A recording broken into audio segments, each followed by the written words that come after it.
सेंद्रिय शेतीविषयी शेतकऱ्यांमध्ये जनजागृतीसाठी आज गंगाखेडचे आमदार रत्नाकर गुट्टे यांच्या शेतामध्ये विशेष कार्यशाळेचं आयोजन करण्यात आलं होतं। कृषी विभाग आणि गुट्टे यांच्या संयुक्त विद्यमाने या कार्यक्रमाचं आयोजन करण्यात आलं। याला मोठ्या संख्येने शेतकरी उपस्थित होते। शेतकऱ्यांनी शेती करताना रासायनिक खतांपेक्षा जास्तीत जास्त सेंद्रिय उपाययोजनेकडे वळावं असं आवाहन आमदार रत्नाकर गुट्टे यांनी यावेळी केलं।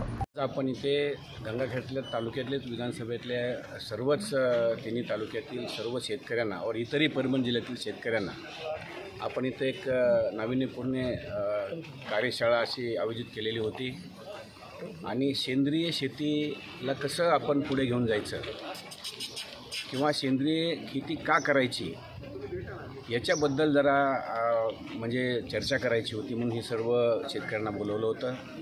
आणि आज जे रसायन खतं जे आता शेतीला आपण टाकल्या जातो त्याच्यामुळं शेतीचा कस राहिलेला नाही आणि दुसरी गोष्ट कस तर राहिलाच नाही, पण ज्या शेतीमध्ये जीवाणू असतात ते जीवाणू पण संपण्यात आलेले आहेत। त्याच्यामुळं सेंद्रिय खताकडं शेतकऱ्यांना वळवणं फार गरजेचं आहे। आणि म्हणून जे काय कारखान्यावर आजकाल कारखान्यावर प्रेस मड उपलब्ध असते, एकरी 2.5 टन टाकली तर खूप चांगला म्हणजे दुसरा खत टाकायची गरज पडत नाही। आणि सेंद्रिय खत पण जर यूज केला तर ती पण शेती खूप प्रमाणात चांगल्या प्रकारे शेती होऊ शकते आणि जमिनीचा कसही राहतो आणि जमिनीमध्ये जीवाणू वगैरे ते सगळ्याच म्हणजे राहतात असा एक प्रकार समजून सांगायचा होता। आज मी कार्यशाळा अशी घेतलेली आहे आणि प्रत्येक शेतकऱ्याला मी सांगितलं समजून किंवा तुम्ही 1 एकर रसायन खतावर बघा आणि 1 एकर सेंद्रिय खतावर बघा, तुम्हाला उत्पन्न कसं वाढेल काय वाढेल हे तुम्हाला कळेल। असं म्हणून आम्ही शेतकऱ्याला जवळजवळ सगळंच म्हणजे शेती माझी जी शेती मी केलेली आहे आज मला जवळजवळ 3 वर्षापासून माझ्या शेतीमध्ये रसायन खत कुठलाच मी यूज केलेला नाही। एक तर कारखान्याची प्रेसमड टाकतो एकरी 2.5 टन आणि त्याच्यानंतर कारखान्यांची बनवलेला जो खत आहे अलाइड ॲग्रोनी जो खत बनवलेला आहे त्याच्यासोबत आमचं म्हणजे पूर्ण मिळून आम्ही कारखाना तो फर्टिलायझर टाकलेला आहे, कारखाना आणि अलाइड असं मिळून। तर त्यांनी जो बनवलेला खत आहे तो खत फक्त आम्ही शेतीमध्ये वापरला आणि प्रेसमड वापरली आणि म्हणून शेतकऱ्याला तो शेती दाखवायची होती, तो ऊस दाखवायचं होतं, पीक सर्व दाखवायचं होतं म्हणून शेतकऱ्याला दाखवलं, पीक त्यांनी पाहिलं आणि खूप शेतकऱ्यांना समाधान वाटलेलं आहे। आणि मला वाटतं की निश्चितच माझ्यावर हा शेतकरी बांधव निश्चितच म्हणजे विश्वास ठेवतील, कारण मी कुठलीही गोष्ट करण्याच्या अगोदर खूप त्याचा अभ्यास करून ती गोष्ट मी करत असतो।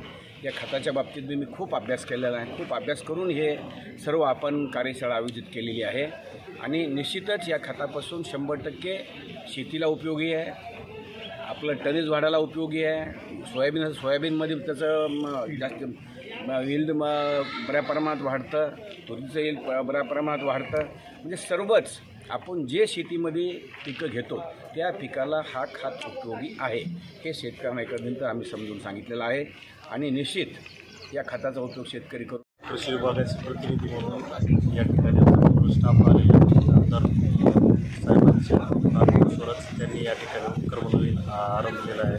प्रगतशील शेतकऱ्यांसाठी नाविन्यपूर्ण शेती या ठिकाणी त्यांनी उपक्रम या ठिकाणी आयोजित केलेला होता पळा शहरामध्ये। तर आमदार साहेब महोदयांचाच प्राधान्य आहे शेतामध्ये रासायनिक